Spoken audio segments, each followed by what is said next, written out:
Clear না থাকে তাহলে এর জন্য প্রয়োজনে অতিরিক্ত একটি কমিটি গঠন করে দেবেন। যারা হত্যাকাণ্ডের ফলে বিভিন্নভাবে সাজাপ্রাপ্ত হয়েছেন তাদের বিষয় নিয়ে সঠিক তদন্ত রিপোর্ট দেওয়ার জন্য এই কমিশন কাজ করতে প্রতিশ্রুতিবদ্ধ।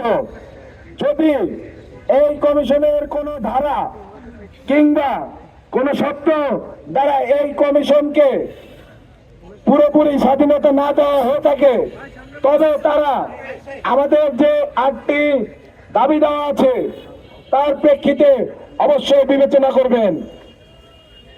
এবং আরেকটি বিষয়, আমরা ছাত্র প্রতিনিধি সহ যেই প্রতিনিধি দলটি গিয়েছিলাম তাদের সাথে স্বরাষ্ট্র উপদেষ্টা নিচে আগামী সোমবার এই বিষয়গুলো নিয়ে পরিপূর্ণভাবে কথা বলবেন এবং সেই পর্যন্ত তিনি আপনাদেরকে ধৈর্য ধারণ করার আহ্বান জানিয়েছেন।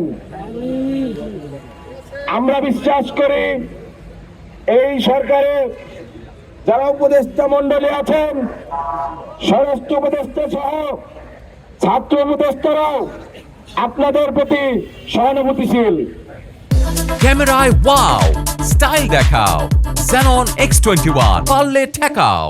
একই সাথে বৈষম্য বিরোধী ছাত্র আন্দোলনের হাসনাত আব্দুল্লাহ থেকে শুরু করে প্রত্যেক নেতৃবৃন্দ আপনাদের সাথে সংহতি প্রকাশ করেছেন।